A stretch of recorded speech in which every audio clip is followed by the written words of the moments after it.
week's topic: what gets in our way of achieving self love? How is it that so many people find themselves in a moment in their lives or a longer period of time where they just don't love themselves? In the work that I've done over 16 years in teaching about self love, I've come into contact with so many people that are in this place or have been in this place, and myself included. I remember what it's like to not love myself and all the havoc that it would wreak in my life. And so there are some ways that it happens, right? Let me kind of remind us about what self-love is, that it is an ongoing process comprised of three major parts: to know who you are, like no kidding, to know that you're worthy, that you are born worthy and that doesn't change, that you're worthy of your dreams, worthy of being loved, being respected, honored, and esteemed, yeah? And then it's also your morals and your values and your spirituality and how you show up in the world. That's knowing who you are. And that's ongoing, right? Because we change. We change constantly. So it's important to check in with yourself, right? Major things happen. We become a parent. We lose a parent. We get a new job. We get education. All these things define us and redefine us and change us as we move through life. And so it's important to know who you are at all times, right? And then the next piece of self-love, this process, is to love who you are, to choose to love who you are no matter what. Okay, so now you know who you are. Now just appreciate who you are. Be kind to yourself.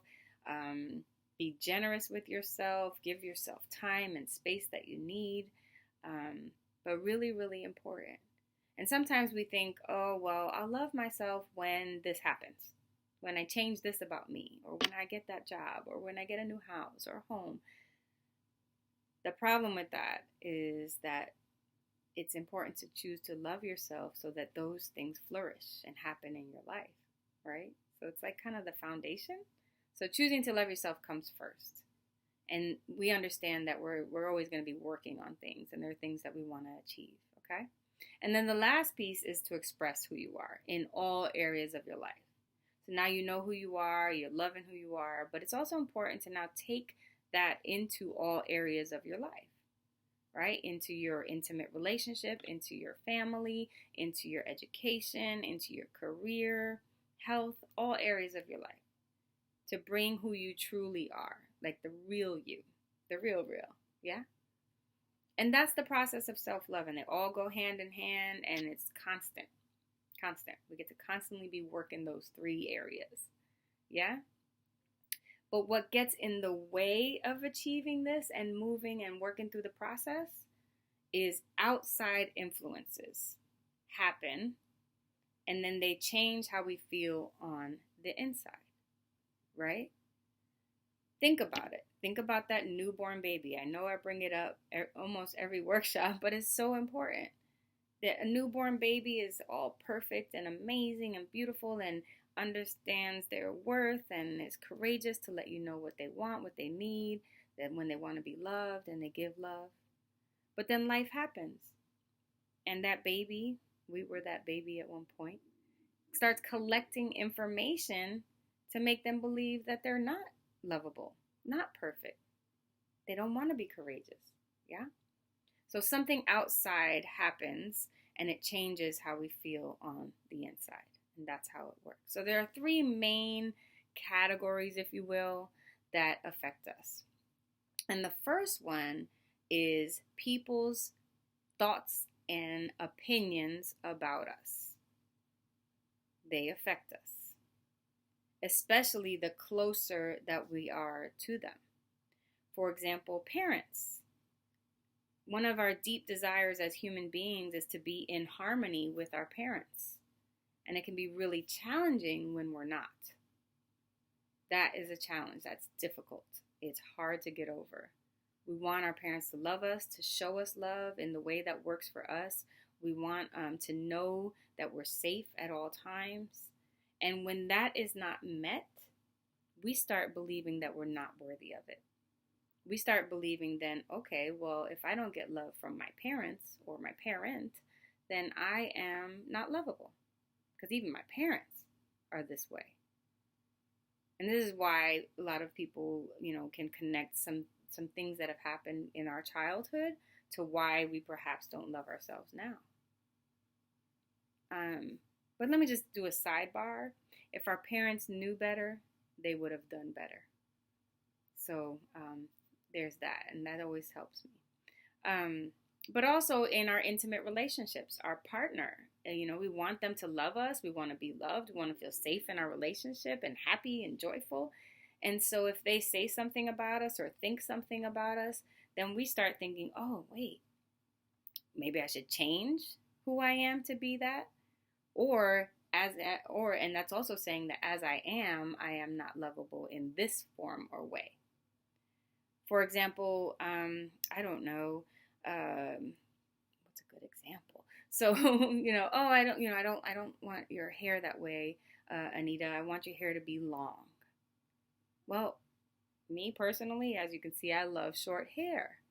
So if I'm in a relationship where the other person wants, long hair, then we get to have a discussion. But if I don't love myself fully, I might say, okay, well, I'll just grow it out because I want them to love me. But then I've let go of what I like. Does that make sense? So we start making what other people think about us more important than what we think about ourselves and what our needs and wants are. Pretty common. Happens all the time. And so we start collecting information from what other people think about us, and that can include grandparents and, siblings and whomever, friends. They say things about us, they give us their opinions, and we start making it true. And it really can affect what we think about ourselves. Okay? So other people's opinions about us.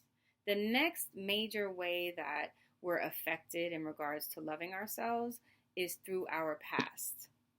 Things happen in our past, and if we didn't heal from them or process what happened, we start experiencing ourselves as less than or broken, definitely based on how severe what happened in our past is, right? Because things can be very traumatic, or they could, have been challenging, but either way, they get to be dealt with. And if we don't deal with it, then we find ourselves operating as if we feel broken. For example, trauma looks like assault. Trauma looks like sexual assault. Trauma looks like witnessing domestic violence or being in domestic violent relationships. Abuse. Trauma can look like the loss of a loved one. It could look like abandonment. All of these are really, really hard to get through if we're not intentional about getting through it and healing from it, so that we can pull ourselves back together, right? And oftentimes, most people, because it's very painful to deal with some of the things that have happened in our past. Another one is like poverty, not, living through that, perhaps not having food to eat, or there's so many different things that we can have happened in our past, and it's a struggle, right? And the more that we avoid dealing with it, the more it piles up, right? So it's like sweeping something under the rug, and then you swept another thing. Well, that was too hard. I don't want to deal with it. It's too painful. I'm still hurting because of something my mom did when I was younger, and I just don't want to deal with it. And then soon enough, you have this hill or mountain of stuff under your carpet, and you can't get over it, right? You try, and it's a struggle. It's a struggle. So the more things that pile up from our past, the more it influences how we feel about ourselves in the present. Sometimes we don't realize it. One of the ways to kind of be in tune as to whether you are not over something or as to whether it's still influencing you is if you think about what happened, or you think about the people involved in what happened, you feel emotion, like a strong sense of emotion, whether that be sadness, tears, anger, anxiety, frustration. Those emotions give you information that you're not over it yet. And when we're not over something, whether we're aware of it or not, it's influencing how we feel about ourselves. And it's influencing our health and well-being as well. So our past. So it's so important to make sure we understand what has happened in our past and process through it so that we can get through it and get to the other side of it. And one of the things that's really important to understand is that even though it's painful to open up the past and to dive deep into some of these, perhaps the trauma that you've been through, at least if you're going to process and work through it and heal, and we'll talk about healing and releasing in another workshop, but as when you make that decision to move through it in a healthy way, then it might be painful, but once you've dealt with it, the pain goes away. The pain, the severe emotion, it goes away, it subsides. Doesn't mean you will forget. It doesn't mean that it won't ever impact you in some way, but you'll be aware of how it is affecting you and you will be able to process through it again. But the major healing has occurred, okay? If that makes sense. One of the reasons, I'll give you an example. One of the reasons I can talk about my past and the trauma that I've experienced, having been raped, having been assaulted, stalked, used, abused, you name it, I've been through a lot. The reason why I can talk through it and the reason I can teach from that place and why I've shared it in both of my books in different ways is because I've done my healing. I've done a lot of inner work to heal from the past. Now, does that mean that if I see something that resembles the trauma I've been through, I'm not affected at all? No. I might be like emotional, but I won't have this deep-rooted thing that I can't get through. I'm aware of it and I know how to process it. And we'll talk about that in a little bit. It's really important to have your tools and your support system in place just in case those things happen, those moments happen. But again, choosing to heal from the pain of your past may be painful in the moment, but when you get to the other side of it, there's a peace that you experience. And when you get triggered, or if you get triggered, you can get back to that peace. Okay? I hope that helps. I hope that serves you. It's important. Then the last piece of like how things get in our way of loving ourselves, how outside influence affect us, excuse me, is circumstances. Our circumstances. What does that mean? Like our level of education, how much money we have, what our bank account says, do we have a house or an apartment, circumstances, right? What else? I'm trying to think, but you know what I'm saying, right? So if you have the education, the house, another one, if you have a partner or not, that's one we always think about. Oh, if I don't have a partner, I must not be lovable. Circumstances, the situations that we're in, that affect us, right? Another thing that I didn't mention, which kind of falls in all three categories, is like how society and media affects us, right? And that's kind of circumstance driven because society and media will tell us how we should look, right? If you look at a magazine, if you look at TV, if you look at movies, videos, you name it, social media is a big one now, but it tells us how we should look, what size we should be, how our hair should be, how our makeup should be. I mean, you know, one of the reasons I love Alicia Keys is that she's decided to go natural. It's beautiful. Like, let's show more of that. But I digress. I do love her. She's from New York. So am I. But society has a huge impact on how we believe we should be. right? We should have a house instead of an apartment. We should have this amount of money by this age. We should have children at this age. We should have get married at this age and blah, blah, blah, blah, blah. But what happens is we go around and go through life collecting what I call less than messages. Messages that say we are not enough as we are, right? Oh, I have to have that amount of money saved by this age, or there's something wrong with me. Or I don't know, I must have the house with the picket fence. Or there's something wrong with me. I must provide for my family, or I must help my parents, and all these things that we should do. But if it's not authentic, like if it's not something we genuinely want, then we lose sight of that because of, the big society media messages that we get, right? And when we're talking about self-love, we're talking about operating from a place of like what is our truth, not what is out there telling us who we should be.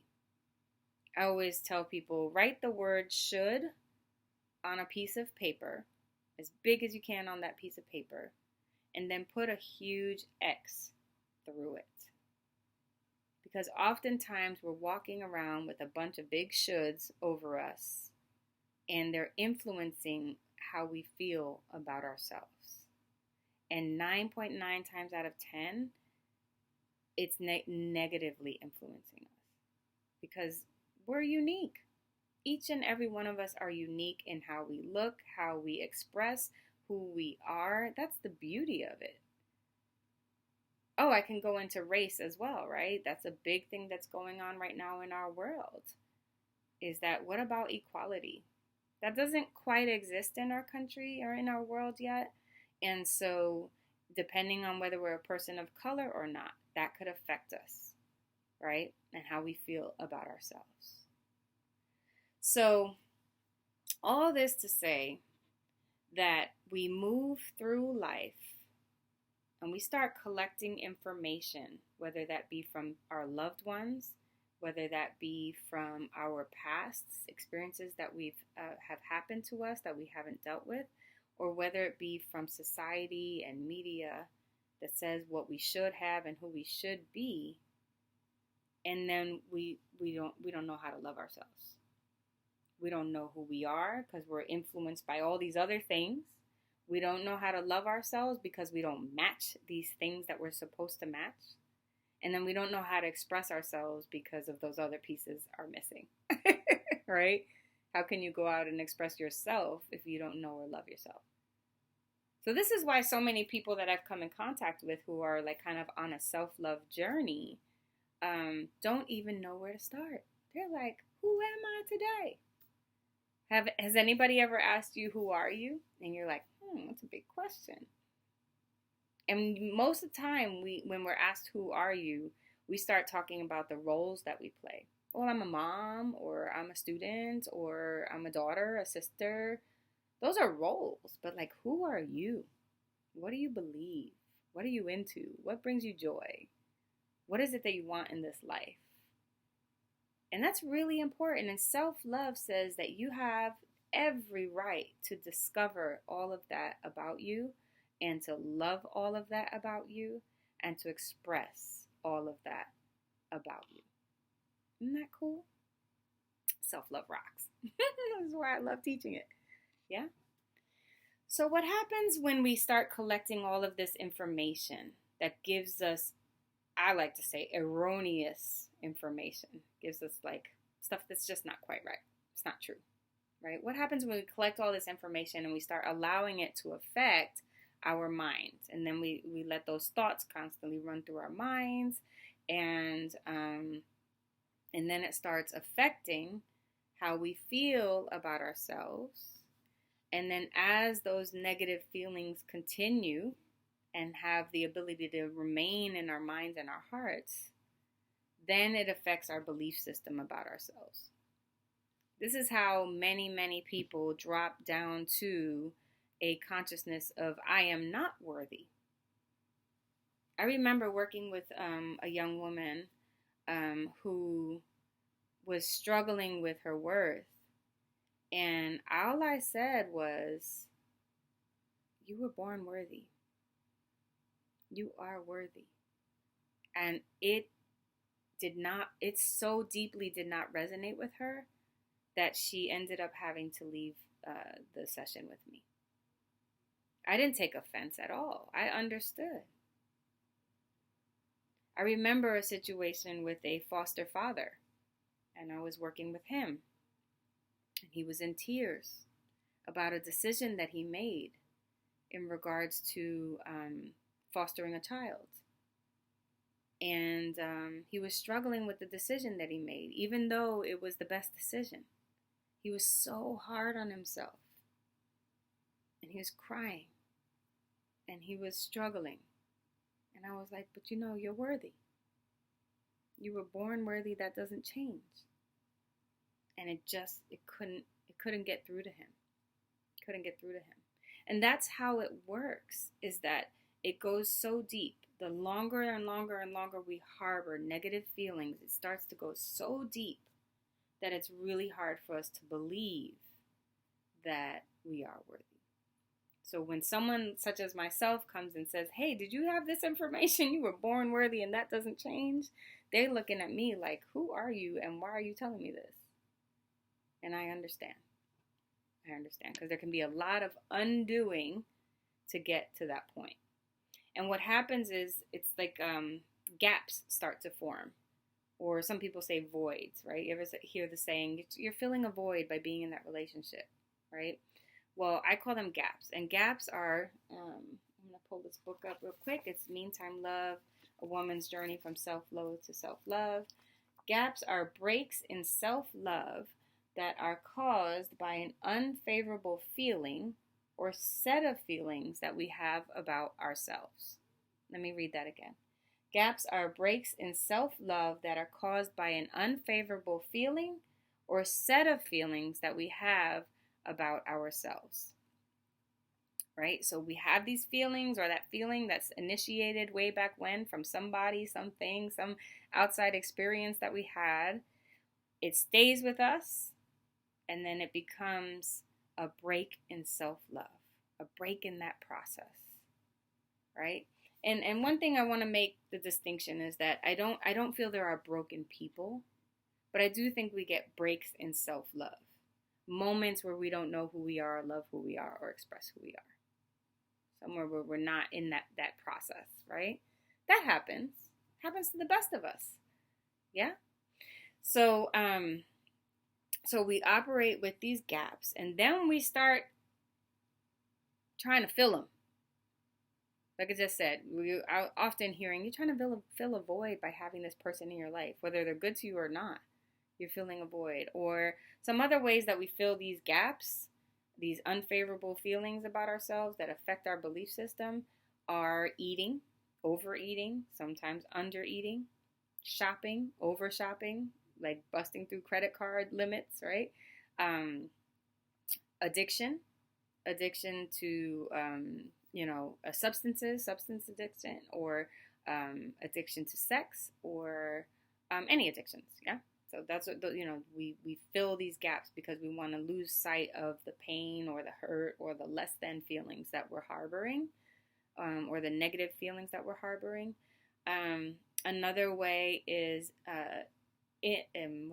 engaging in other people's lives. So like over engaging in people's lives instead of focusing on our lives. Keeping busy just to keep busy, right? Because we don't want to, to be alone. It sounds terrible. Be alone, yeah? Do you understand? So we fill these gaps with outside things that give us a perception that we're better, or they make us feel better, at least in the moment. And depending on how deeply we're in with those things, maybe we're trying to stay at that place, right? I know for me, I was in a domestic relationship, multiple ones, but then I was in one, I think, for a span of several years, and it served a purpose. I did not want to be alone. I did not want to deal with all these negative feelings that I had about myself. That did not sound good to me at all. So we operate with these gaps, which are breaks in self-love that result from negative feelings about ourselves that we haven't dealt with. And then we fill it with unhealthy things or things that don't serve us well or to our highest good.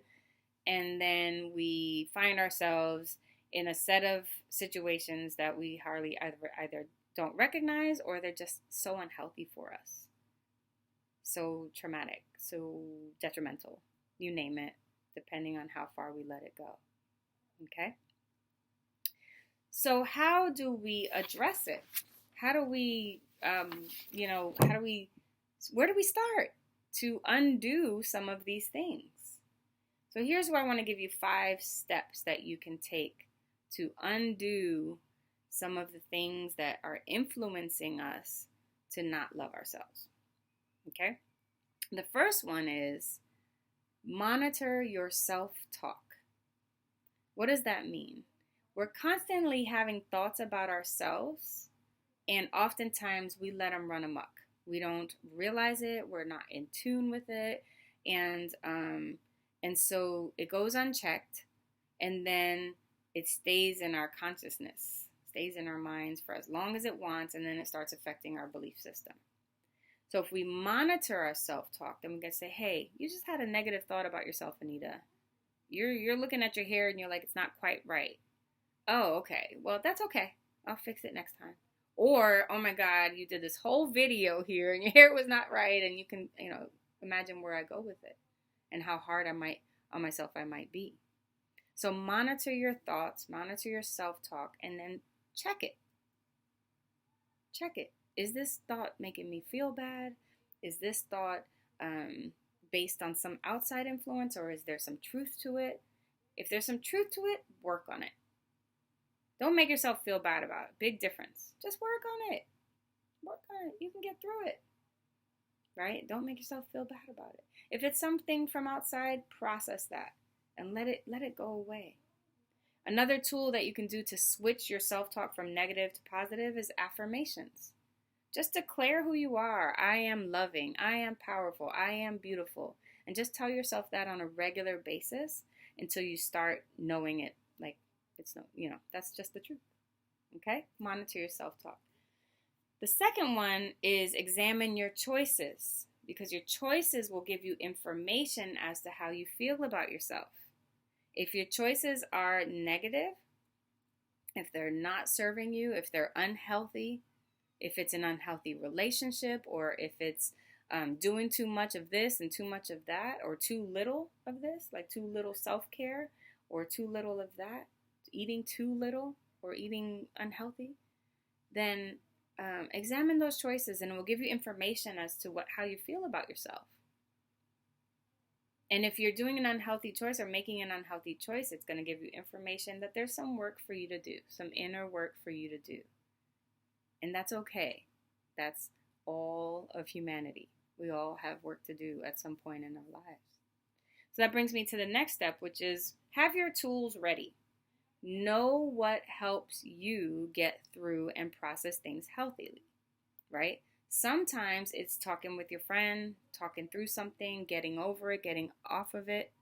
Sometimes it is listening to very inspiring music. Sometimes it's praying, meditating, walking through nature, taking a long walk, working out. I love to work out. It's something that I've been doing, since I was a kid.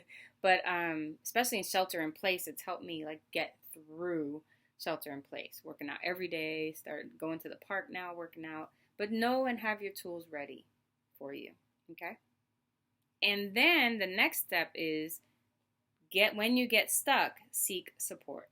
When you get stuck, seek support. So if those tools that you have in your back pocket are not working, you are worthy of getting support to break through it and bust through it and get that influence out of your life. You're worthy of that. So who's your support team? Would it be a therapist, a life coach, group support, subject matter expert, somebody who knows about what it is you're going through or wanting or going for, right? But seek support. And then the last step is let yourself off the hook. When you've realized that you've had these influences, when you haven't loved yourself, let yourself off the hook. We all go through it. We all have moments in time where we don't love ourselves or we don't make the best choices for ourselves. Remember to let yourself off the hook and understand that you have a new moment right here and right now to choose differently. Whether that be to choose something healthy to do for yourself, whether that be to choose to love yourself. You have this moment for that. You're worth it. You're totally, totally worth it. And that's the lesson I have for today. I hope that helps you. I look forward to the next one.